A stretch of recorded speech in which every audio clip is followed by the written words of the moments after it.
नमस्कार, DD news देख रहे हैं आप और आपके साथ मैं हूं शहला निगार। बुलेटिन की शुरुआत में सबसे पहले एक नजर सुर्खियों पर। बिहार में अब से थोड़ी देर बाद जेडीयू विधायक दल की बैठक, बीजेपी भी चुनेगी अपना नेता। नीतीश कुमार आज कैबिनेट की अंतिम बैठक के बाद राज्यपाल को दे सकते हैं इस्तीफा।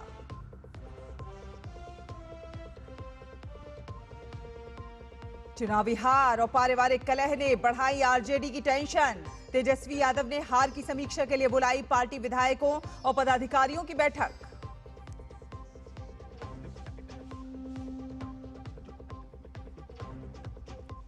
पूर्व प्रधानमंत्री शेख हसीना पर अदालती फैसले से पहले सुलग उठा बांग्लादेश। ढाका में बढ़ी राजनीतिक हिंसा, हसीना पर 2024 में हिंसक प्रदर्शन के दमन का आरोप।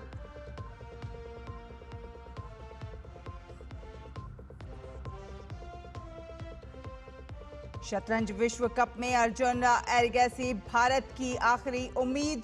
आज क्वार्टर फाइनल में चीन के ग्रैंड मास्टर वेई यी के साथ खेलेंगे शह और मात का खेल।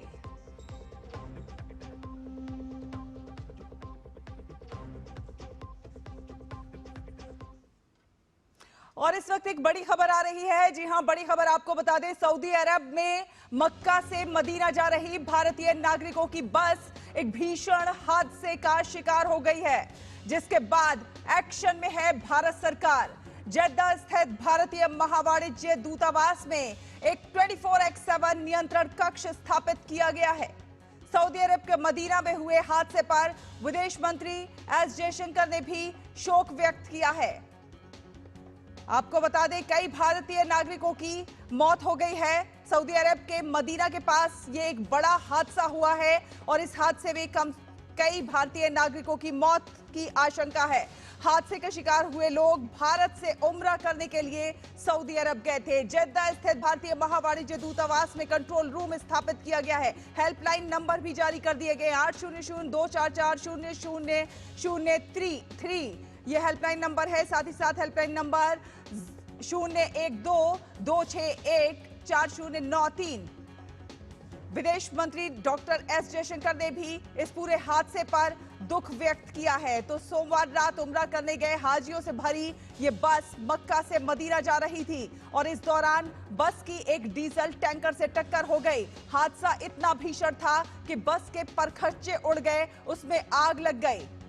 तो आपको बता दें, सऊदी अरब में भारतीय महावाणिज्य दूतावास ने हेल्पलाइन नंबर जारी किया है। टोल फ्री नंबर है जिस पर लोग कांटेक्ट कर सकते हैं, 800-244-0003। तो सऊदी अरब के मदीना में भारतीय नागरिकों के साथ ये जो हादसा हुआ है, इस दुर्घटना से सभी को गहरा सदमा पहुंचा है। डॉक्टर एस जयशंकर ने भी एक्स पर पोस्ट करके इस पे अपनी जो है चिंता व्यक्त की है। साथ ही साथ शोकाकुल परिवारों के साथ किस प्रकार से उनकी जो है संवेदनाएं जुड़ी हुई हैं, उसको भी जाहिर किया है। शोक संतप्त परिवारों के प्रति हमारी गहरी संवेदना, घायलों के शीघ्र स्वस्थ होने की कामना करता हूं। तो सऊदी अरब के मदीना में भारतीय नागरिकों के साथ हुई दुर्घटना से गहरा सदमा पहुंचा है। डॉक्टर एस जयशंकर ने लिखा है, एक्स पर पोस्ट किया है, रियाद स्थित हमारा दूतावास और जद्दा स्थित वाणिज्य दूतावास इस पूरी दुर्घटना पर बारीकी से नजर रख रहा है। उनके जो परिवार है उनको सहायता प्रदान करने की कोशिश की जा रही है। अक्षय डोंगरे हमारे साथ ज्यादा जानकारी के साथ जुड़ गए हैं। अक्षय, एक बड़ा हादसा, एक बड़ी दुर्घटना और कई भारतीय लोगों के मौत की भी खबर इसमें आ रही है। बिल्कुल आपने ठीक कहा शैला, अगर इस हादसे की बात की जाए तो काफी दुखद है और जिन कंडीशंस में ये हुआ है ये और भी ज्यादा दुखद है, क्योंकि जो लोग अपना उम्रा करने के लिए गए थे, मक्का जाने के बाद भी अपने घर आने के लिए लौट रहे थे, मदीना के लिए रास्ते में थे, उस वक्त उनका जैसे आपने बताया डीजल टैंकर के साथ ये कोलिजन हुआ है, जिसके बाद धमाका इतना बड़ा था कि जो बस थी वो आग की लपटों में आ गई और उसके बाद जो लोग थे वो उनमें कई सारे लोग जो बस में सवार लोग थे उनमें कई सारे लोगों की मौत की खबरें आ रही है। और अगर एक तरह से डेथ टोल की बात की जाए तो 40 से ऊपर बताया जा रहा है, और जिसमें ज्यादातर लोग हैदराबाद तेलंगाना राज्य के लोग थे। इसीलिए हमने देखा कि जब विदेश मंत्री ने पुष्टि की कि हादसा हुआ है, तो उसके बाद तेलंगाना के जो मुख्यमंत्री है उन्होंने भी अब जितनी भी मदद हो सकती है उसका आश्वासन लोगों को दिया है। अब हेल्पलाइन सेटअप कर ली गई है। वहां पर जो हमारा मिशन है जेद्दा में, जो हमारा हाई कमीशन है वहां से जो भी सहायता हो सकती है वो मुहैया कराई जा रही है। सीधे तौर पे विदेश मंत्री इसको मॉनिटर कर रहे हैं कि किस तरह से हेल्पलाइन जो है वो फंक्शन करे। व्हाट्सएप नंबर दिए गए हैं, हेल्पलाइन नंबर दी गई है, क्योंकि लाखों की संख्या में लोग हम्म। होते हैं जो उम्रा करने के लिए सऊदी अरब जाते हैं। उनके जो करोड़ों परिवार वाले होते हैं उनके मन में एक गहरी चिंता का ये एक तरह से इंसिडेंट हुआ है। और इसके बाद ही अब हम देख रहे हैं कि अब एक तरह से एस्टैब्लिश किया जा रहा है कि किन किन लोगों की इसमें मृत्यु हुई है, उनकी पुष्टि की जाएगी। उसमें कुछ समय लगेगा, एक लिस्ट जारी की जाएगी। तब तक क्या कुछ लोगों लोग के मन में अक्षय जिंदा भी बचे हैं? जी जी रिपोर्ट आ रही है कि इसमें कुछ लोग की जिंदा बचने की खबर आ रही है। खासतौर पे एक 25 साल के व्यक्ति की पुष्टि हुई है कि उनका इलाज किया जा रहा है। कुछ लोग घायल भी है हम्म। इसमें। तो उनका उनका एक तरह से अब जो इलाज है, जो उनको जो भी जो बेस्ट वहां पर हेल्थ केयर प्रोवाइड की जा सकती है वो की जा रही है। और जो लोग हैं उनका जो एक तरह से पोस्टमार्टम के बाद में जो जब जो सारी कार्रवाई कर ली जाएगी उसके बाद उनके शवों को वापस भारत भेजने की तैयारी एक तरह से ऑलरेडी जारी कर दी गई है। और जैसे ही जितना जल्दी हो सकता है उनके शवों को वापस भारत लाने की पूरी कोशिश की जाएगी। उन सभी को भारत वापस लाया जाएगा, उनके घरों तक पहुंचाया जाएगा ताकि लोग उनकी अंतिम क्रिया एटलीस्ट कर ले। लेकिन वो काफी दुखद है। जो बस थी वो ट्रैवल कर रही थी, मक्का से वापस मदीना जा रही थी। और इन लोगों की अगर बात की जाए, जो ये ग्रुप था वो इनमें से ज्यादातर लोग 9 नवंबर को बताया जा रहा है कि हैदराबाद से उम्रा करने के लिए गए थे। और अब कल रात को ही ये लेट नाइट हादसा हुआ है। यानी कि हमारे समय से अगर भारतीय स्टैंडर्ड टाइम के हिसाब से देखा जाए तो आज सुबह की ये घटना है। और जो भारतीय दूतावास है और भारतीय विदेश मंत्रालय है उन्होंने कोई भी देरी एक तरह से हॉटलाइन सेटअप करने में, हेल्पलाइन सेटअप करने में, या फिर एक तरह से जो लोग हैं उनकी जितनी मदद हो सकती है वो करने में कोई किसी तरह की कोई डिले नहीं हुआ है, ताकि जो भी लोग इसमें इसमें जो हताहत हुए हैं, जो घायल हुए, उनको बेस्ट हेल्थ केयर प्रोवाइड किया जाए। और जिन लोगों की दुखद मृत्यु हुई है इस पूरे के पूरे भीषण हादसे में, उनके शवों को वापस भारत जल्द से जल्द बिल्कुल, लाया जाए। विदेश मंत्रालय और दूतावास जो है वो पूरी निगरानी रखे जी हुए लगातार जो है बिल्कुल। किस प्रकार से सहायता दी जा सकती है वो लगातार प्रयास किए जा रहे हैं। आप बता रहे हैं कि अधिकतर लोग जो है हैदराबाद से थे, जी कुछ और राज्यों से भी थे? वो कौन कौन राज्यों से और लोग थे जो उम्रा करने के लिए गए हुए थे और इस हादसे का शिकार हो गए? साथ ही ये भी बताइए कि जो लोग वहां पर बीमार, जो अभी घायल हैं, भर्ती हैं, क्या वो इस स्थिति में है कि वो बोल सकते हैं और बता सकते हैं कि कैसे यह हादसा हुआ? शैला, अभी जो सबसे पहले मैं आपको दूसरा सवाल लूंगा। जो लोग घायल है इस वक्त, देखिए अब हादसा इतना भीषण था कि इस वक्त तो ना ही वो फिजिकली ना ही वो साइकोलॉजिकली इस कंडीशन में है कि वो किसी भी तरह से वो हालात बता पाए जिसमें ये हादसा हुआ। अब और जो रही बात अब किन राज्यों से थे, देखिए अभी जो प्रारंभिक जांच है, प्रारंभिक जो जानकारी है उसके हिसाब से यही बताया जा रहा है कि हैदराबाद से तेलंगाना से ज्यादातर लोग थे। आप देखिए, आप जानते होंगे कि जब उम्रा करने के लिए लोग जाते हैं तो आप ग्रुप्स में जाते हैं, एक बड़े हम्म। बड़े ग्रुप्स होते हैं लोगों के, रीजन से जाते हैं। अगर दिल्ली से ग्रुप जा रहा है तो वो उसमें ज्यादातर लोग जान एक दूसरे की जानकारी रखते हैं, एक दूसरे को जान पहचान हम्म। रखते हैं। वो लोग एक ग्रुप में जाते हैं। इसी तरह से जो सबसे बड़ा ग्रुप बताया जा रहा है वो हैदराबाद का था। अब आगे जांच होगी, जो एक तरह से लिस्ट जारी की अक्षय, जाएगी एक पुष्टि एक होने के चीज, बाद में, हाँ, एक तब हम चीज बता और पाएंगे जानना आगे चाहेंगे चलकर। कि ये जी जो लोग थे ये उम्रा अपना कर चुके थे या अभी उम्रा करने का प्रोसेस में थे? देखिए, जो अभी तक जानकारी आ रही है ये बताया जा रहा है कि उम्रा हो चुका था मक्का से, अब ये लोग वापस मदीना जा रहे थे। तो इसी बीच में ये हादसा हुआ है। और इन लोगों के अब वापसी आने का भी समय हो चुका था, क्योंकि तकरीबन 8 से 10 दिन पहले ये लोग गए थे। 9 तारीख का बताया जा रहा है ये लोग सऊदी अरब गए थे। और इन दिनों जो ये पिछले 10 दिन थे इसमें इनका उम्रा चल रहा था। और अब ये जो प्रोसेस इस वक्त जो अब जो जानकारी है उसके हिसाब से ये लोग मक्का से वापस मदीना जा रहे थे। अपना जो भी वहां पे अपने एक तरह से उम्रा के जो भी प्रोसेस होता है वो करने के बाद में। तो देखिए काफी दुखद हादसा है। किस तरह से आगे हादसे ना हो, किस तरह से अवॉइड किए जा बिल्कुल। सकते हैं, वो उसकी उसकी सभी जानकारी बाद में जांच के बाद ही हो पाएगी। अब जो वहाँ की अथॉरिटीज है सऊदी अरब की, वो क्लोज कोऑर्डिनेशन में है हमारे विदेश मंत्रालय के साथ में, क्योंकि हमें भी सवालों के जवाब चाहिए होंगे कि ये बिल्कुल। हादसा हुआ कैसे। क्या किसी तरह से ट्रैफिक रूल्स तोड़े गए, क्या किसी तरह से अब जो बस थी वो उसमें कोई कमी थी, उसमें कोई सुरक्षा के जो उपकरण होते हैं उसमें कोई कमी थी, तो हादसा हुआ कैसे, और इतना भीषण हादसा जिसमें इतने सारे लोगों बिल्कुल, की ये मौत हुई है, तमाम तो सवाल हैं जो उसमें कि बड़े जी, सवाल हैं जो कि बिल्कुल, जानने के लिए सभी की इसमें चिंता है कि आखिर क्यों ये इतना बिल्कुल, बड़ा हादसा हुआ, क्योंकि हर साल बड़ी संख्या में बहुत बड़ी तादाद में लोग वहां पहुंचते हैं हज जी, करने के लिए, उम्रा करने के लिए, और इस प्रकार का हादसा होना तमाम लोगों में चिंता जो है वो बिल्कुल, बढ़ा रहा है। बहुत बहुत धन्यवाद अक्षय, जी, हमारे साथ ये तमाम अपडेट साझा करने के लिए। आगे भी आपसे अपडेट लेते रहेंगे। फिलहाल एक और बड़ी खबर का रुख करते हैं। जी हां, बिहार में बड़ी सियासी हलचल। थोड़ी देर में जेडीयू विधायक दल की बैठक और आज जेडीयू अपना नेता चुनेगा। जी हां, बिहार में सियासी हलचल जो है वो बढ़ चुकी है। मौजूदा सरकार की अंतिम कैबिनेट बैठक भी आज होनी है। थोड़ी देर में जेडीयू विधायक दल की बैठक होगी, विधानसभा भंग करने की सिफारिश होगी। बीजेपी ने भी अपनी बैठक बुलाई है। आपको बता दें कि विधायक दल की बैठक है और इसी के साथ ही आरजेडी भी आज अपनी हार की समीक्षा करने जा रही है। पारिवारिक कलह के कारण डबल टेंशन में तेजस्वी यादव नजर आ रहे हैं। तो बड़ी खबर, ब्रेकिंग न्यूज आप तक पहुंचा रहे हैं। बिहार से जुड़ी हुई, बिहार विधानसभा बंद करने की सिफारिश होगी। बीजेपी ने भी विधायक दल की बैठक बुलाई है और जेडीयू की यह बड़ी बैठक।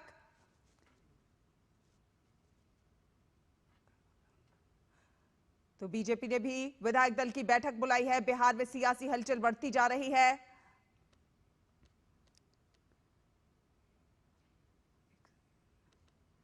बिहार में सरकार गठन को लेकर हलचल तेज हो गई है। सियासी माहौल भी लगातार गर्मा रहा है। आज की अगर बात की जाए तो आज बिहार में बहुत ज्यादा सियासी हलचल देखने को मिलने वाली है। बिहार में सरकार गठन को लेकर हलचल लगातार तेज है।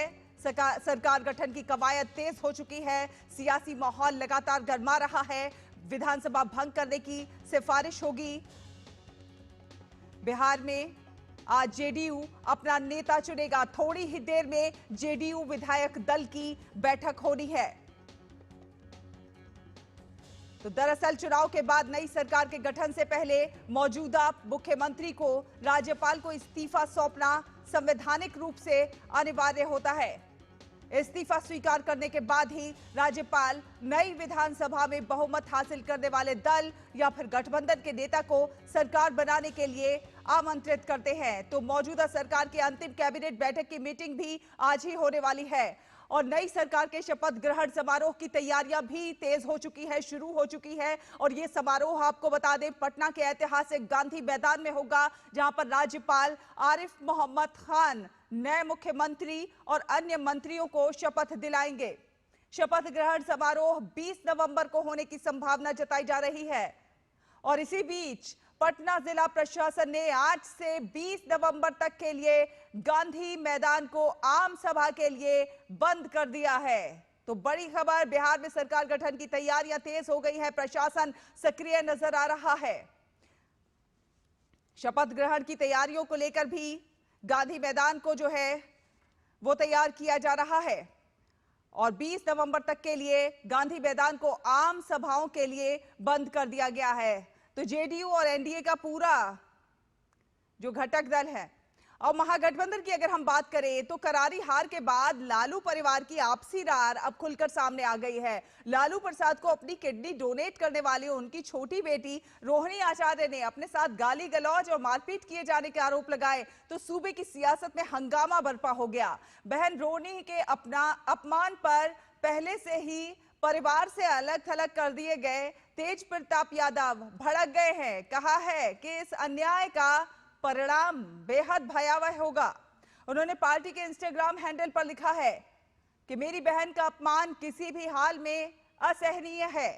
सुन लो जयचंदों, परिवार पर अगर वार करोगे तो बिहार की जनता तुम्हें कभी माफ नहीं करेगी। तेज प्रताप यादव ने राजद प्रमुख लालू यादव से आग्रह करते हुए कहा है कि आपका केवल एक इशारा और बिहार की जनता इन जयचंदों को जमीन में खुद गाड़ देगी। तो आइए आपको सुनाते हैं कि रोहिणी ने कल क्या कुछ कहा है। अब ये जाकर के आप संजय, रमेश, तेजस्वी यादव से पूछिए, मेरा कोई परिवार नहीं है, वही लोग निकाला है हमको परिवार से, क्योंकि रिस्पॉन्सिबिलिटी लेना नहीं है उनको। पूरा दुनिया बोल रहा है जो चाणक्य बनेगा, तो चाणक्य से आप सवाल पूछिएगा। जब कार्यकर्ता चाणक्य से सवाल कर रहा है, पूरा देश दुनिया सवाल कर रहा है कि पार्टी का ये ऐसा हाल क्यों हुआ। अब जब संजय, रमेश, इन लोग का नाम लीजिए तो आपको घर से निकाल दिया जाएगा, आपको बदनाम किया जाएगा, आपको गाली दिलवाया जाएगा, आपके ऊपर चप्पल उठा करके मारा जाएगा। तो मधुरेश नारायण ज्यादा जानकारी के साथ पटना से हमारे साथ जुड़ गए हैं। मधुरेश, बिहार में अब से थोड़ी देर के बाद जेडीयू विधायक दल की बैठक होनी है, बीजेपी भी अपना नेता चुनेगी, तो नीतीश कुमार आज कैबिनेट की अंतिम बैठक के बाद राज्यपाल को इस्तीफा भी सौंप सकते हैं।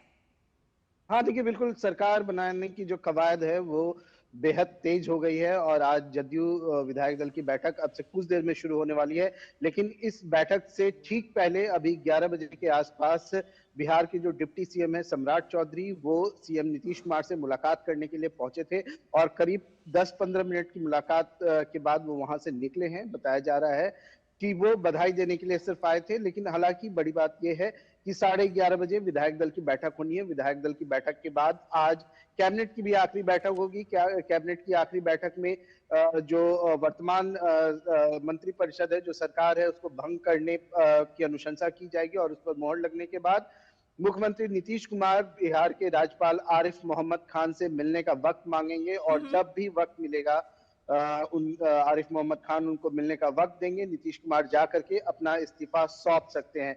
बताया जा रहा है कि पटना के गांधी मैदान में शपथ ग्रहण समारोह का आयोजन किया जाएगा। इसकी तैयारी भी आज से शुरू कर दी गई है। इसके लिए पटना का जो गांधी मैदान है उसमें आम लोगों की एंट्री आज सुबह से बैन कर दी गई है और जो टेंट वगैरह लगाना है उसकी भी शुरुआत कर दी गई है। दूसरी तरफ बीजेपी की बात करें तो बीजेपी की भी विधायक दल की बैठक कल सुबह 10 बजे होने वाली है। जो बिहार प्रदेश के अध्यक्ष हैं, बीजेपी प्रदेश अध्यक्ष दिलीप जायसवाल, उन्होंने ये जानकारी दी है कि कल सुबह 10 बजे बीजेपी विधायक दल की बैठक बीजेपी का जो प्रदेश कार्यालय है उसके अटल सभागार में आयोजित किया जाएगा और उसमें विधायक दल का नेता चुना जाएगा। निश्चित रूप से जो पूरी कवायद है सरकार बनाने की वो तेज हो गई है और लगातार जो बैठकों का दौर है, चाहे पटना हो चाहे दिल्ली हो, वो जारी है। कल हमने देखा था कि चिराग पासवान की पार्टी जो है लोजपा रामविलास, उसने भी विधायक दल की बैठक की थी और इसके साथ ही हिंदुस्तान आवामी मोर्चा सेकुलर जीतन राम मांझी की पार्टी ने भी विधायक दल की बैठक की थी। रालोसपा जो है उपेंद्र कुशवाहा ने भी कल बैठक की थी और इसके बाद इन लोगों ने दिल्ली जाकर के धर्मेंद्र प्रधान और जो बिहार चुनाव के प्रभारी थे केंद्रीय मंत्री धर्मेंद्र प्रधान से मुलाकात की, साथ में उनके विनोद तावड़े भी थे। तो मधुरेश, ये भी जानना चाहेंगे, लोगों की निगाहें इस पर भी हैं कि कैसा होगा बिहार में नए समीकरण क्या होंगे और कैसा होगा नया मंत्रिमंडल, किस किस को मिल सकता है मौका। देखिए, लगभग ये तय है कि सीएम नीतीश कुमार ही बनेंगे और जब वो इस बार शपथ लेंगे तो 10वीं बार मुख्यमंत्री पद की वो शपथ ले रहे होंगे। इसके बाद बीजेपी का या एनडीए का एक फॉर्मूला है कि बिहार में 2 डिप्टी सीएम होते हैं जो कि बीजेपी से हुआ करते हैं, लेकिन अभी तक जो बातें चल रही हैं, जो अपुष्ट सूत्रों से खबर मिल रही है कि इस बार एक जो डिप्टी सीएम होगा वो बीजेपी का होगा और दूसरा डिप्टी सीएम का जो पद है वो किसी दूसरे घटक दल के जो विधायक हैं उनको दिया जा सकता है। इसके अलावा बताया जा रहा है कि चिराग पासवान की भी एंट्री इस बार मंत्रिपरिषद में हो सकती है। इनके 3 विधायकों को मंत्री पद की शपथ दिलवाई जा सकती है। कुल मिलाकर के बताया जा रहा है, जो अभी तक सूचना मिल रही है कि शपथ ग्रहण समारोह में मुख्यमंत्री के साथ में लगभग 31 मंत्री शपथ ले सकते हैं। मधुरेश, बहुत धन्यवाद। ये तमाम अपडेट हमारे दर्शकों से साझा करने के लिए। समय इतना ही है, आगे फिर आपसे इस पर ज्यादा अपडेट जो है वो हासिल करेंगे। तो आपको बता दें कि बिहार में एनडीए की फिर से सरकार बनने जा रही है, वो भी पहले से बहुत ज्यादा प्रचंड बहुमत के साथ। लेकिन सवाल तो महागठबंधन से जुड़े दल और कांग्रेस से भी पूछे जाएंगे कि क्यों वो इतनी बुरी हार से गुजर रही है। भाजपा आईटी सेल के प्रमुख अमित मालवीय ने कांग्रेस नेता राहुल गांधी पर उनकी पार्टी को 95 चुनाव में हार का सामना कराने के लिए निशाना साधते हुए कहा कि वो 2 दशकों में मिली करारी हार के बावजूद शताब्दी से 5 साल पीछे हैं। कहा कि पार्टी खराब प्रदर्शन के बावजूद वे चिंतित नहीं हैं। तो विपक्ष की करारी हार और भाजपा का वार। जी हां, राहुल 2 दशकों की करारी हार के बावजूद भी चिंतित नजर नहीं आ रहे हैं। बीजेपी के अमित मालवीय का यह कहना है कि राहुल गांधी कांग्रेस को जिताने में असमर्थ क्यों हैं। बड़े सवाल खड़े करते हुए अमित मालवीय विपक्ष की करारी हार पर भाजपा का ये वार, बीजेपी का विरोधी दलों से सीधा सवाल। लालू यादव के पारिवारिक विवाद पर भी तंज किया है। बिहार की जनता ने आरजेडी को नहीं चुनकर जंगल राज से बचा लिया है। एक छोटा सा ब्रेक के उस पार खबरों का सफर जारी है। देखते रहिए डीडी न्यूज।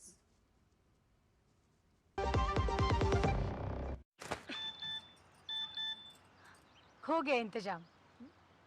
किसका? गुड्डी की फीस का। दिखा। 20,000 का लोन तुरंत। पता है कौन दे रहा है, ब्याज कितना है? लोन विनियमित संस्थानों से ही लें और कर्ज उतना जितनी जरूरत, वो भी जांच कर। हो गया इंतजाम। पगार एडवांस में भेजिए। आरबीआई कहता है, सही वित्तीय बर्ताव करे आपका बचाव। मेरी पसंद। मेरी पसंद। मेरी पसंद। मेरी पसंद। हमारी पसंद। हम सबकी पसंद। मजबूत देश का मजबूत सरिया हो गया स्टील।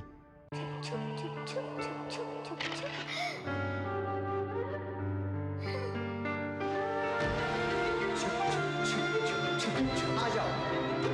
Yes papa. जिंदगी किसी के लिए नहीं रुकती,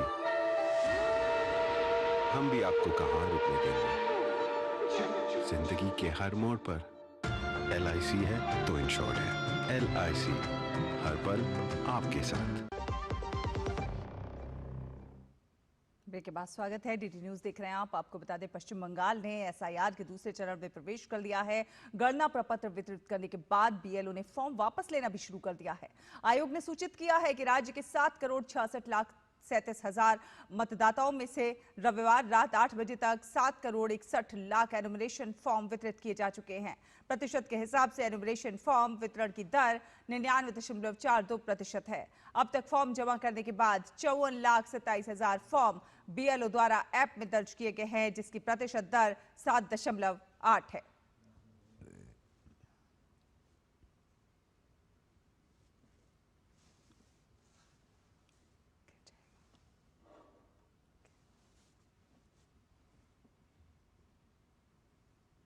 भारत निर्वाचन आयोग ने विशेष गहन पुनरीक्षण SIR के दूसरे चरण पर ताजा अपडेट जारी करते हुए बताया है कि मतदाता पर्चियों की छपाई और वितरण तेजी से आगे बढ़ रहा है। रविवार को दोपहर 3 बजे जो है जारी बुलेटिन के अनुसार 12 राज्यों और केंद्र शासित प्रदेशों में 50 करोड़ से अधिक पर्चियों में से 99.95% छपाई पूरी हो चुकी है, जबकि 97.52% पर्चियां मतदाताओं तक पहुंच चुकी हैं। राजस्थान को छोड़कर सभी राज्यों ने छपाई में 100% लक्ष्य हासिल किया, जबकि वितरण में गोवा और लक्षद्वीप सबसे आगे रहे।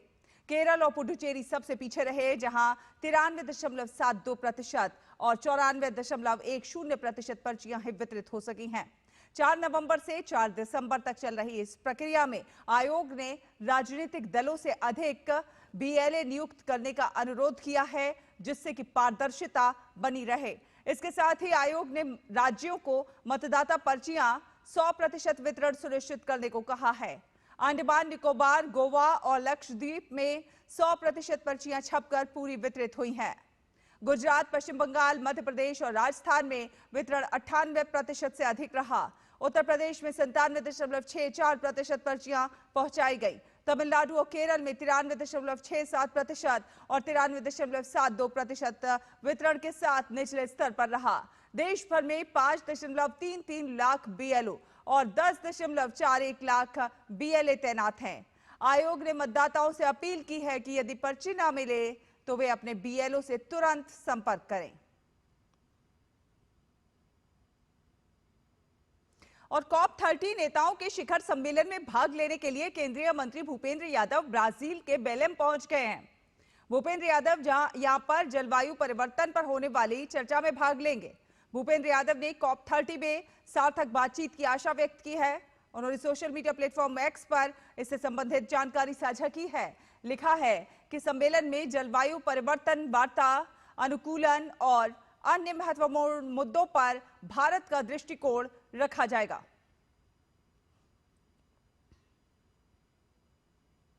और विदेश मंत्री एस जयशंकर आज रूस की राजधानी मॉस्को में रूस के विदेश मंत्री सर्गेई लावरोव से मुलाकात करेंगे।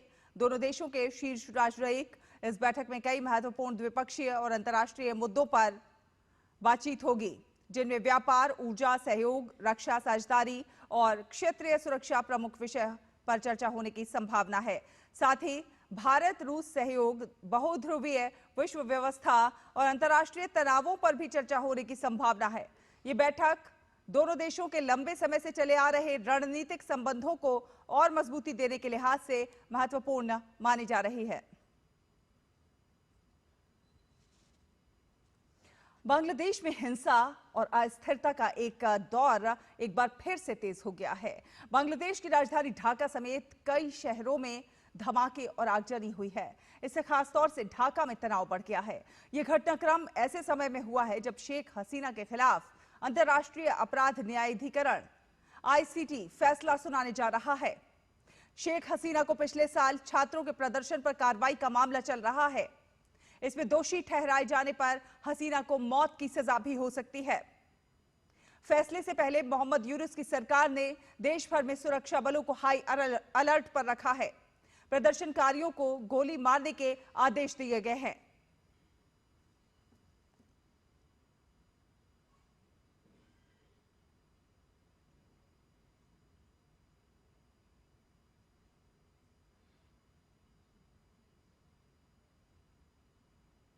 शेख हसीना की पार्टी बांग्लादेश अवामी लीग ने मोहम्मद यूनुस सरकार पर 15 महीनों में बांग्लादेश को विकास के रास्ते से डिरेल करने का आरोप लगाया है। सोशल मीडिया X के जरिए BAL ने कहा है कि मोहम्मद यूनुस सरकार से पहले बांग्लादेश तेजी से दुनिया की मजबूत अर्थव्यवस्था बनने की तरफ आगे बढ़ रहा था। इस पोस्ट में आरोप लगाया गया है कि कुछ ही महीनों में देश के लोगों को सच्चाई समझ में आने लगी है। नोबेल मेडल के पीछे एक जहरीला सांप छुपा हुआ था, जिसे उन्हीं ताकतों ने पाला पोसा जो नहीं चाहती थी कि 1971 में बांग्लादेश बन सके। इस पोस्ट में कहा गया है कि यह सांप अब बांग्लादेश को कुंडली में जकड़कर उसका दम घोट रहा है, ताकि पूरे देश को धीरे धीरे निगल सके। तो शेख हसीना की पार्टी बांग्लादेश अवामी लीग ने मोहम्मद यूनुस सरकार पर 15 महीने में बांग्लादेश को विकास के रास्ते से डीरेल करने का आरोप लगाया है। नवल सिंह परमार ढाका से हमारे साथ जुड़ रहे हैं ज्यादा जानकारी के साथ। नवल सिंह, जिस तरह से शेख हसीना की पार्टी अवामी लीग जो है मोहम्मद यूनुस सरकार पर 15 महीने में जो है डीरेल करने का, विकास की पटरी से कहीं ना कहीं हटाने का आरोप लगा रही है, इसे क्या कहेंगे? जी, अब देखा जाए तो 5 अगस्त 2024 के बाद से बांग्लादेश में जो हालात है, उसमें भी जो लॉ एंड ऑर्डर का सिचुएशन है, उसको देख के बांग्लादेश में देखा जाए तो उनका जो इंडस्ट्रियल आउटपुट है और खास करके जो RMG सेक्टर है, रेडीमेड गारमेंट सेक्टर, उसमें बहुत ही गिरावट आई है। और उसके साथ साथ देश का जो फॉरेक्स रिजर्व है उसमें भी कहीं ना कहीं कमी आई है। उनका जो फॉरेन ट्रेड जो कब रिड्यूस हुआ है उसको चलते, और उसी के साथ जो अनएम्प्लॉयमेंट और जो प्राइस राइज उसका इश्यू तो पहले भी था, वो और बड़ा है। तो जो कॉमन पीपल है, आम जनता जो है बांग्लादेश में, जिसको कहीं ना कहीं ऐसा लग रहा था कि एंटी इनकम्बेंसी को देख के कि नया सरकार आएगा या नई व्यवस्था आएगी तो उनसे उनके हालात में सुधार होंगे, लेकिन उनके हालातों में कोई सुधार नहीं हुआ। उससे ज्यादा देखा जाए तो उनके हालात में कमी आई, उनकी हालात और खराब हुई है।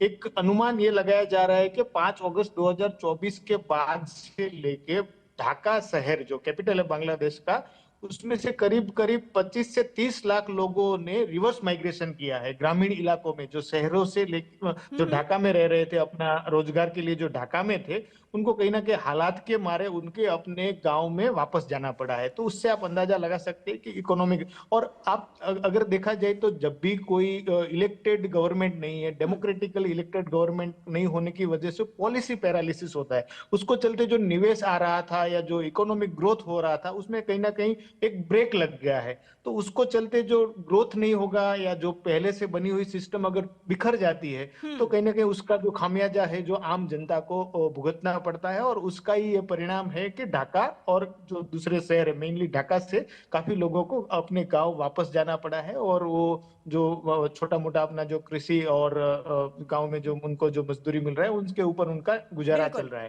तो हालात, इकोनॉमिक हालात जो है पॉलिसी पैरालिसिस को के चलते हुए, और कहीं ना कहीं पॉलिसी भी इलेक्टेड गवर्नमेंट नहीं है, उनका कोई जवाबदेही नहीं है, तो वो फेवरिटिज्म वगैरह चल रहा है। पॉलिटिकल पार्टी जो इंटरिम गवर्नमेंट को सपोर्ट कर रही थी, वही उनके ऊपर आरोप लगा रही है। जमात इस्लामी हो या बीएनपी हो, वही इंटरिम गवर्नमेंट के जो एडवाइजर है उनके ऊपर आरोप लगा रहे हैं, करप्शन के चार्जेस के आरोप लगा रहे हैं, फेवरिटिज्म का आरोप लगा रहे हैं, देश की जो संपत्ति उसको बेचने का आरोप लगा रहे हैं। तो हालात जो है एक सवा साल में देखा जाए तो जो पहले से और खराब कहीं ना हुआ कहीं है। पहले से पीछे की दिशा में चलता हुआ नजर आ रहा है। अगर हम आज की बात करें तो आज का दिन जो है बेहद महत्वपूर्ण हो सकता है, क्योंकि आज शेख हसीना पर फैसला आना है। लेकिन उससे पहले ही एक बार फिर से हिंसा और अस्थिरता का दौर शुरू हो गया है बांग्लादेश में।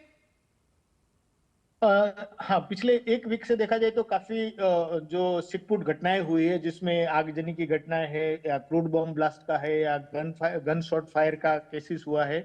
और कल से देखा जाए तो आवामी लीग पार्टी ने बंद का ऐलान किया है, तो उसको चलते आम जनता की रास्ते पे जो मौजूदगी बहुत कम है। तो आज भी स्थिति जो है बहुत नाजुक है लॉ एंड ऑर्डर के हिसाब से, और पॉलिटिकल डेवलपमेंट जो होगा आज, जो मतलब वर्डिक्ट आएगा, उसके ऊपर दूरगामी उसका जो है दीर्घकालीन इम्पैक्ट बांग्लादेश के पॉलिटिक्स के ऊपर भी पड़ेगा। तो हालात जो है काफी नाजुक है बांग्लादेश में, पर्टिकुलरली ढाका सिटी और शेख हसीना का जो पैतृक डिस्ट्रिक्ट है गोपालगंज, और उसके साथ साथ उनके नेबरिंग मदारीपुर, फरीदपुर डिस्ट्रिक्ट है, वहां पे भी सिक्योरिटी काफी हैवी डिप्लॉयमेंट हुआ है। और फिर भी कुछ कुछ जगह से रोड ब्लॉक का या आगजनी के कुछ वारदातें सामने आई है, लेकिन बड़े लेवल पे नहीं है सिक्योरिटी की प्रेजेंस, एजेंसी की प्रेजेंस की वजह से। और आवामी लीग का लॉकडाउन है मेन, तो आवामी लीग पार्टी ने लॉकडाउन डिक्लेयर किया है, उन्होंने बंद डिक्लेयर किया है, तो उनके जो सपोर्टर वर्ग है वो घर से बाहर नहीं निकल रहा है। तो उसकी वजह से कहीं ना कहीं जो हिंसा की घटना, अगर हम उस बंद की बात करें, आवामी लीग ने जो लॉकडाउन जो है घोषित किया है, उसका वो कितना सफल होता हुआ नजर आ रहा है? क्या उसमें बांग्लादेश के और नागरिक भी शामिल हो रहे हैं? देखा जाए तो उसमें दो तरीके से उसको सफलता मिल रही है। एक तो आवामी लीग के जो सपोर्टर है वो बंद को सफल करने के लिए घर में है, और दूसरा जो लोग है कॉमन पीपल, उनको कहीं ना कहीं ऐसा लग रहा है कि कुछ अनिच्छनीय घटना ना हो जाए, और पुलिस का डिप्लॉयमेंट भी इतना है, तो उसकी वजह से लोग अपने बचाव के लिए घर में है। और पहले भी एक वीक पहले भी जब आवामी लीग ने बंद डिक्लेयर किया था, उस टाइम पे भी उनको काफी हद तक उनको सफलता मिली थी, पर्टिकुलरली ढाका सिटी में। ग्रामीण इलाकों में और देश के अन्य हिस्सों में इतना इफेक्ट नहीं रहता है बंद का, लेकिन ढाका सिटी में आज देखा जाए तो बहुत ही कॉमन पीपल का और पब्लिक ट्रांसपोर्ट जो लोगों का आवन जावन है बहुत कम है ढाका सिटी में। हाँ, नवल सिंह, एक चीज और जानना चाहेंगे, अगर हम लीगल पर्सपेक्टिव से बात करना चाहें तो अब अगर मान लीजिए विरोध में आता है फैसला शेख हसीना के, तब शेख हसीना के पास क्या कुछ और विकल्प खुले होंगे?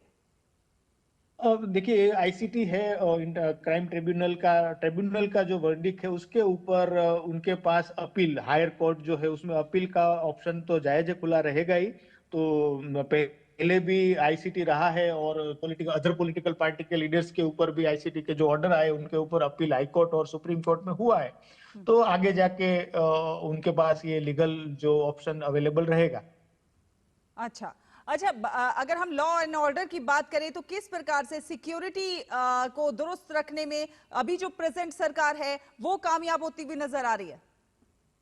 देखिए, एक समय था जब शेख हसीना के खिलाफ जो प्रोटेस्ट चल रहा था, तब एक बड़ा वर्ग था जो गवर्नमेंट के खिलाफ था और गवर्नमेंट के कहीं ना कहीं गवर्नमेंट को अपदस्थ करने के लिए काम कर रहा था। लेकिन अभी जो पॉलिटिकल पार्टी कहीं ना कहीं बैकसीट ड्राइविंग कर रहा है यूनुस एडमिनिस्ट्रेशन के पीछे, जमाते इस्लामी या बीएनपी जो है, या जो स्टूडेंट पार्टी था नेशनल सिटीजन पार्टी, जो स्टूडेंट प्रोटेस्ट हुआ उन्होंने पॉलिटिकल पार्टी बनाया, उनका क्रेडिबिलिटी पिछले एक साल में काफी तेजी से डाउन हुआ है। तो अभी कोई ऐसा पॉलिटिकल पार्टी नहीं है जिसके कॉल पे बड़े लेवल पे लोग रास्ते पे आए। ना तो स्टूडेंट पॉलिटिकल पार्टी है या ना अवामी लीग के लोग कहीं ना कहीं बैन है, तो उसके लिए वो अंडरग्राउंड है, उनके जो छोटे कार्यकर्ता है वो घूम रहे हैं, लेकिन लीडर सब अंडरग्राउंड है। और citizen party, national citizen party जो स्टूडेंट का पार्टी है, उनका क्रेडिबिलिटी काफी डाउन हुआ है। उनके खिलाफ काफी करप्शन और फेवरेटिज्म और अदर काइंड ऑफ एलिगेशन जो लगे हैं उसकी वजह से, और जो इंटरिम गवर्नमेंट है उसका भी क्रेडिबिलिटी काफी डाउन हुआ है। तो और आर्मी का प्रेजेंस है, पुलिस का प्रेजेंस है, तो उसकी वजह से बड़े लेवल पे लोग रास्ते पे आए, ऐसी संभावनाएं कम है। चलिए, आप अपनी नजर बनाकर रखिए नवल सिंह परमार, आगे भी आपसे ज्यादा जानकारी हासिल करेंगे। फिलहाल बहुत बहुत धन्यवाद आपका ये तमाम अपडेट हमारे दर्शकों से साझा करने के लिए। एक छोटे से ब्रेक के लिए यहाँ रुकते हैं, जल्द हाजिर होंगे। आप देखते रहिए डीडी न्यूज। पढ़ता है, खेलता है, झूलता उछलता है, दौड़ता कभी कभी दौड़ कराता है, आगे आगे बढ़ता है इंडिया, अमूल दूध पीता है इंडिया। जब धरती चीर कर निकलता है लोहे का पत्थर और मिलता है मोंगिया के जोश से, फिर तपता है, पिघलता है और बनता है फौलाद। अब होता है सरिया सारी खूबियों के साथ। मोंगिया स्टील, मजबूत देश का मजबूत सरिया। 25 लाख का हॉस्पिटल बिल है, इतने पैसे कहाँ से आएंगे? पैसों की चिंता आप मत कीजिए पापा। मैम, सर का हेल्थ इंश्योरेंस क्लेम अप्रूव हो गया है। आप? पॉलिसी बाजार। हेल्थ इंश्योरेंस क्लेम में हमेशा आपके साथ पॉलिसी बाजार। 1 करोड़ का हेल्थ इंश्योरेंस सिर्फ 550 रुपए महीने से शुरू। ब्रेक के बाद स्वागत है, आप देख रहे हैं डीडी न्यूज। आपको बता दें, पश्चिम बंगाल में शिक्षक नियुक्ति घोटाला एक बार फिर से सुर्खियों में है। विपक्ष के नेता शुवेंदु अधिकारी घोटाले को लेकर आज कॉल रिकॉर्डिंग सहित पूरी जानकारी प्रवर्तन निदेशालय यानी कि ईडी को देने वाले हैं। दरअसल शुवेंदु अधिकारी ने रविवार को एसएससी भर्ती परीक्षा में फिर से धांधली के गंभीर आरोप लगाते हुए दावा किया कि जेल में बंद तृणमूल कांग्रेस के एक विधायक ने फिर से पैसों के बदले भर्ती कराने की कोशिश की है। इस आरोप के साथ शुवेंदु अधिकारी ने एक ऑडियो क्लिप भी जारी की। शुवेंदु अधिकारी का दावा है कि तृणमूल कांग्रेस यानी टीएमसी के विधायक जीवन कृष्ण साहा जेल से ही शिक्षक भर्ती प्रक्रिया में पैसे का लेन देन नियंत्रित कर रहे हैं।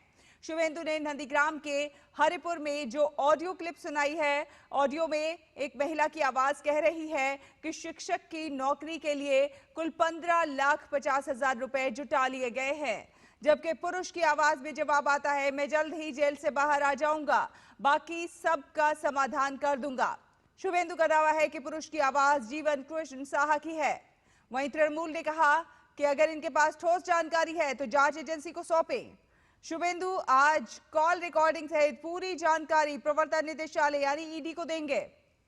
2023 में सीबीआई ने जीवन कृष्ण को पहले गिरफ्तार किया था और अगस्त 2025 में ईडी ने फिर से घोटाले के आरोप में हिरासत में ले लिया था। टीएमसी का एमएलए जो ब्रोकर है टीचर घोटाला में, जीवन कृष्ण साहा, जेल के अंदर से फोन में बात कर रहा है, रुपया उठा रहा है। ये हमारी स्टेट का जो एडुकेटेड अनएम्प्लॉयड यूथ 5 लाख से ज्यादा जो एग्जाम दिया था उसका साथ ममता बनर्जी ने विश्वासघातक का काम किया है। उनकी सर्वनाश करने का काम ये ममता बनर्जी की सरकार कर रहा है। हर क्षेत्र में रिक्रूटमेंट में इतना स्कैम घोटाला बंगाल में हो रहा है, मंत्री जेल जा रहा है और जेल ममता बनर्जी का कंट्रोल में है। वहां से किस तरीके से लोग जेल से भी ऑपरेट कर रहा है, इसका खुलासा भी किया। और सार्वजनिक क्षेत्र की तेल कंपनियों ने अमेरिका के साथ एलपीजी के आयात का समझौता किया है और इसके तहत सरकारी कंपनियां 1 साल में अमेरिका से 2.2 मिलियन टन एलपीजी का आयात करेंगी, जो अनुबंध वर्ष 2026 में भारत के सालाना आयात का करीब 10% है। पेट्रोलियम और प्राकृतिक गैस मंत्री हरदीप सिंह पुरी ने एक्स पर लिखे पोस्ट में इसे ऐतिहासिक शुरुआत बताई है। कहा है, इसमें लिखा है कि प्रधानमंत्री नरेंद्र मोदी के नेतृत्व में हम भारत के लोगों के लिए सुरक्षित और किफायती एलपीजी आपूर्ति में विविधता ला रहे हैं और इस कड़ी में माउंट वेल्यू मानक के आधार पर अमेरिकी खाड़ी तट से एलपीजी प्राप्त करेंगे। पिछले वर्ष उज्ज्वला उपभोक्ताओं को रसोई गैस सिलेंडर 500 और 550 में देने का प्रयास किया गया, जबकि सिलेंडर की वास्तविक कीमत 1100 से अधिक थी। इसके साथ ही भारत सरकार ने 40,000 करोड़ रुपए से अधिक खर्च किए।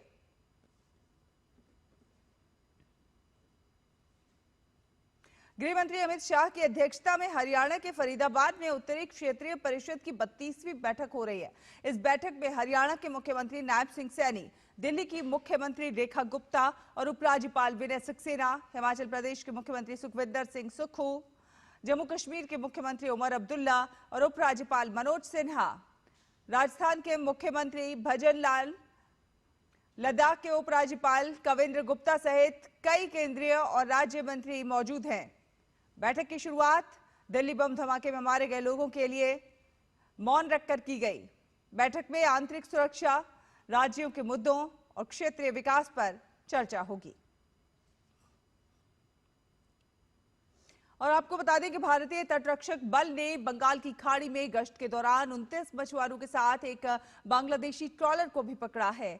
बाद में सभी को दक्षिण 24 परगना जिले के फ्रेजरगंज कोस्ट थाने को सौंप दिया गया है। इसके बाद उन्हें भारतीय जल सीमा में घुसपैठ के आरोप में गिरफ्तार कर लिया गया। कोस्ट गार्ड के अनुसार रविवार को तटरक्षक बल ने गश्त के दौरान एक संदिग्ध ट्रॉलर को देखा। जांच में पाया गया ट्रॉलर अंतर्राष्ट्रीय समुद्री सीमा लांघकर बांग्लादेश से भारतीय जल क्षेत्र में प्रवेश किया है। सुंदरबन जिला पुलिस अधिकारी जांच कर रहे हैं कि ट्रॉलर किस तरह से भारतीय जल सीमा में पहुंचा। आरोपितों को काकद्वीप उप संभागीय अदालत में पेश किया जाएगा। हाल ही में एक भारतीय मछुआरे की बांग्लादेश की जेल में संदिग्ध परिस्थितियों में मृत्यु के बाद तटीय सुरक्षा और कड़ी कर दी गई थी। और भारतीय नौसेना 24 नवंबर को अपने स्वदेशी जहाज निर्माण अभियान में एक और महत्वपूर्ण उपलब्धि हासिल करने जा रही है। मुंबई स्थित नौसेना डॉकयार्ड में माहे श्रेणी के पहले anti submarine warfare shallow water craft INS माहे को औपचारिक रूप से शामिल किया जाएगा। कोचीन शिपयार्ड लिमिटेड द्वारा निर्मित ये जहाज 80% से अधिक स्वदेशी सामग्री से बनाया गया है। साथ ही INS माहे को आत्मनिर्भर भारत पहल की दिशा में एक बड़ी उपलब्धि माना जा रहा है, जो भारतीय नौसेना की तकनीकी दक्षता, डिजाइन और स्वदेशी युद्धपोत निर्माण में बढ़ती आत्मनिर्भरता को दर्शाता है। और अब परीक्षा से टेंशन में रहने वाले छात्रों की पहचान आसानी से हो सकेगी। जी हां, IIT मद्रास ने तनाव में डूबे छात्रों के शरीर में आए ऐसे बदलाव यानी कि शारीरिक संकेतकों की पहचान की है, जो कि शैक्षिक प्रणालियों में तनाव और प्रदर्शन के प्रति दृष्टिकोण बदल सकता है। इससे तनावग्रस्त छात्रों की पहचान और मानसिक स्वास्थ्य दुरुस्त करने की रणनीतियां बनाने में मदद मिलेगी। IIT मद्रास का ये शोध अंतर्राष्ट्रीय पत्रिका बिहेवियरल ब्रेन रिसर्च में प्रकाशित हुआ है। इसमें बताया गया है कि तनावग्रस्त छात्रों में परीक्षा के समय मस्तिष्क और हृदय की क्रियाएं अलग अलग ढंग से क्रिया करती हैं। IIT मद्रास के इंजीनियरिंग डिजाइन विभाग के प्रोफेसर वेंकटेश बालसुब्रमण्यन के अनुसार मस्तिष्क हृदय संचार नेटवर्क में बाधा आने पर कुछ छात्र अधिक चिंता और परहेजी व्यवहार दिखाते हैं, तो वहीं शोधार्थी स्वामी परमेश्वरन की माने तो AI आधारित सिस्टम की मदद से मनोशारीरिक संकेतकों से तनावग्रस्त छात्र की निगरानी की जा सकेगी। 63वीं वालुंग दिवस का समापन समारोह 15 और 16 नवंबर 2025 को अरुणाचल प्रदेश के वालुंग में आयोजित हुआ।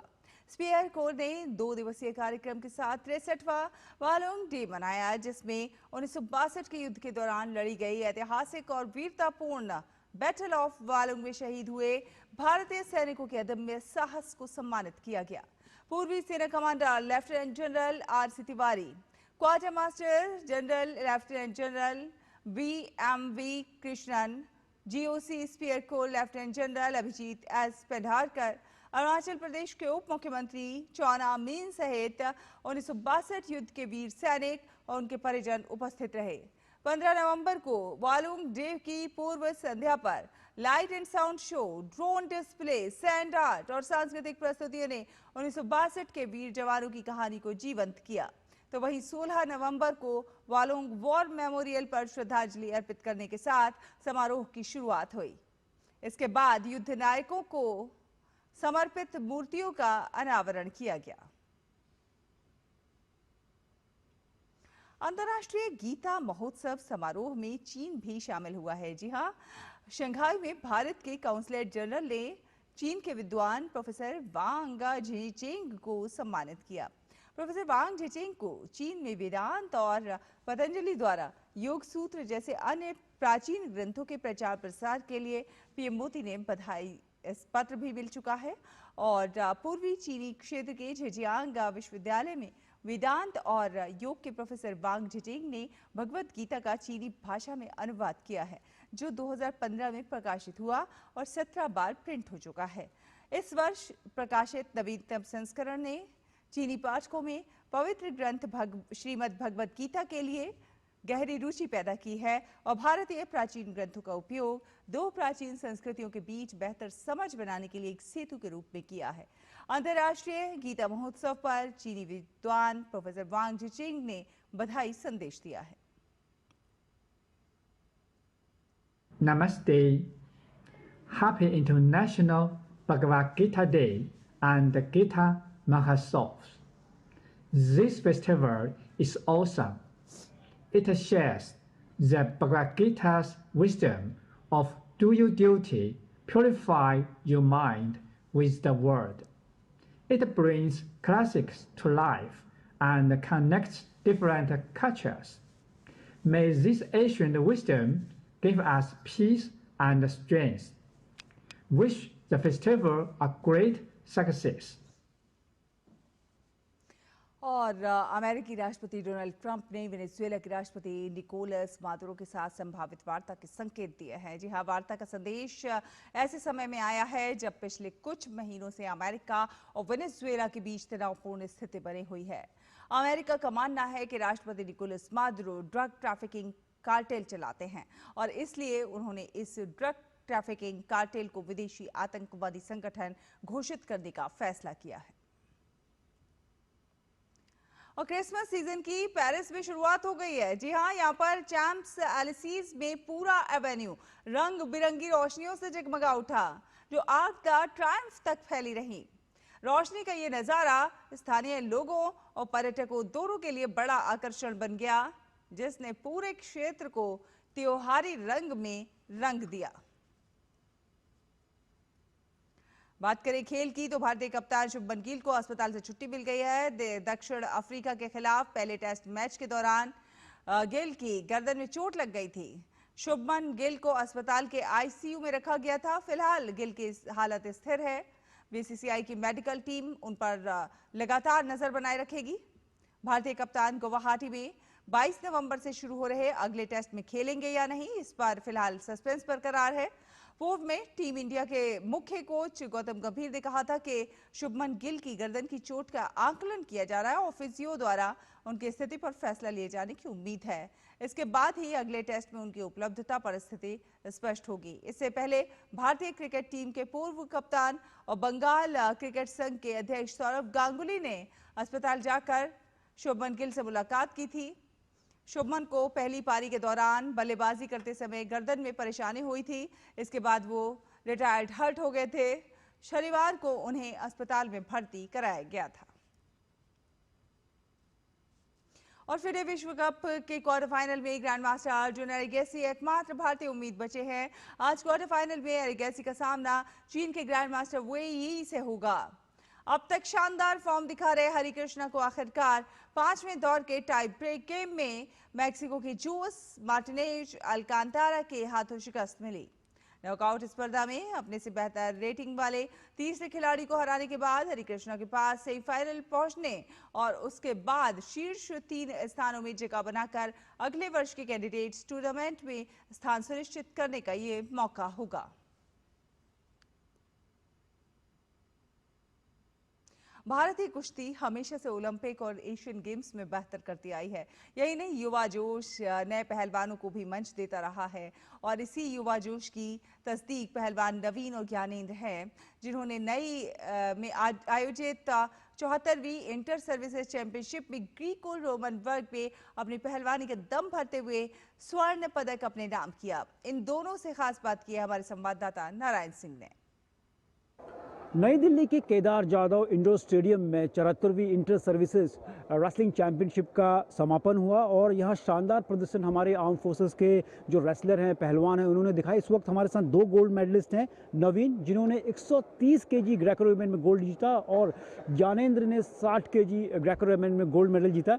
नवीन, शानदार आपका करियर रहा है रेसलिंग में, अगर देखा जाए तो 16 साल का करियर रहा और इस बार आपने यहीं से गोल्ड मेडल जीत के संन्यास भी ले लिया, तो किस तरह से देखते हैं अपने पूरे सफ़र को आप? सर, ये सफ़र बहुत अच्छा रहा और जो मैं सैर जाता, मेरे गुरुजी हैं कुलदीप कोच साहब, उन्होंने ही मेरे को जो पहलवान बनाया, यहाँ तक मोटिवेशन किया सर्विसेज से नेशनल में, फिर नेशनल से इंटरनेशनल ट्रायल में और अपने देश के लिए मैं कंट्री के लिए खेला, वहाँ पे अच्छा प्रदर्शन रहा सर। 16 साल मैंने लगातार नेशनल लेवल की परफॉर्मेंस को बरकरार रखा, गोल्ड मेडल लिए मैंने नेशनल में 10-11 मेरे गोल्ड मेडल हैं, 3-4 सिल्वर मेडल है सर। और इंटरनेशनल लेवल पे सर मेरा इंडोर एशियन गेम्स में सिल्वर मेडल, एशिया चैम्पियनशिप में ब्रॉन्ज मेडल और 2 बार सर मैं एशियन गेम्स 2018 जकार्ता और 2022 चाइना में फिर पहले से रही सर मेरी। और रैंकिंग टूर्नामेंट में 3 बार 4 बार सर मेरे ब्रॉन्ज मेडल और सिल्वर मेडल। इसके साथ सर मैंने यहाँ पे आज इंटर सर्विसेज थी, इसमें गोल्ड मेडल लिया और कुश्ती से सर संन्यास ले लिया। सफ़र अच्छा था सर। तो बहुत ही एक बोलते शानदार नोट पे नवीन ने अपने कैरियर को एक गोल्ड मेडल के साथ अलविदा कहा और बहुत बड़ी उपलब्धियां रही और देश के लिए जो उन्होंने किया है। और हमारे साथ जो दूसरे रेसलर हैं ज्ञानेंद्र भी हैं। ज्ञानेंद्र, बधाई आपको, गोल्ड मेडल जीता आपने इस इंटर सर्विसेज रेसलिंग चैंपियनशिप में। तो किस तरह से देखते हैं कि जो सेना है, सेना के जो पहलवान हैं, किस तरह से देश का नाम रोशन कर रहे हैं और लगातार बड़े इवेंट में सेना का काफ़ी ज़्यादा संख्या में उनके पहलवान नज़र आते हैं? देखो सर, सेना में सबसे पहले डिसिप्लिन है, डिसिप्लिन में रहते हैं अपने, और उधर हम पूर्ण प्रैक्टिस करते हैं एसआई में। वो सब आर्मी का सबसे, इंडिया का सबसे अच्छा सेंटर है, वहाँ हम प्रैक्टिस करते हैं और वहीं से हमने सब कुछ मिला है। उधर हमारे कोच हैं रविंद्र खत्री, अनिल कोच है, एक विनायक दलवी है, और तो उनकी देख रेख में हम प्रैक्टिस कर रहे हैं। अभी अगला कंपटीशन मेरा एशियन गेम्स की तैयारी है, एशियन गेम्स 2026 में है, तो उसकी तैयारी कर रहे हैं। ज्ञानेंद्र, ओवरऑल आप देखते हैं कि 4 टीमें थी, 2 आर्म फोर्सेस की थी, 2 आर्मी की थी और 1 नेवी की और एयरफोर्स की, तो किस तरह का कंपटीशन यहाँ ना, कितना मुश्किल रहा यहाँ पर गोल्ड मेडल जीतना आपके लिए? देखो सर, इधर कंपटीशन बहुत टफ रहता है, क्यों ट्रॉफी का भी वो रहता है, प्रेशर बहुत रहता है, इस कंपटीशन का बहुत ज़्यादा प्रेशर रहता है। अर्थात इससे बहुत कुछ सीखने को मिला है, हमने इस प्रेशर से निकल गए कुश्ती निकालनी, अर्थात बहुत कुछ सीखने को मिलता है। जी बिल्कुल, जैसा ज्ञानेंद्र ने कहा, नवीन ने कहा कि बहुत ज़्यादा प्रेशर रहता है, क्योंकि जो आर्म फोर्सेस के सबसे बेस्ट रेसलर, बेस्ट पहलवान यहाँ पर आते हैं और यही कारण है कि जो एक आपको अच्छा एक्सपोजर मिलता है, जिसकी वजह से जो आर्म फोर्सेस के पहलवान हैं न केवल नेशनल स्टेज पर बल्कि अंतर्राष्ट्रीय स्तर पर भी उनका बेहतरीन प्रदर्शन होता है और यही कारण है कि आर्म फोर्सेस से हमको काफ़ी बड़े खिलाड़ी देखने को मिलते हैं। कैमरा पर्सन सनी कालरा के साथ नारायण सिंह, डीडी न्यूज़, दिल्ली। इसी के साथ इस बुलेटिन फिलहाल इतना ही। डीडी न्यूज़ पर खबरों का सफर लगातार जारी रहेगा। आप देखते रहिए डीडी न्यूज़। नमस्कार।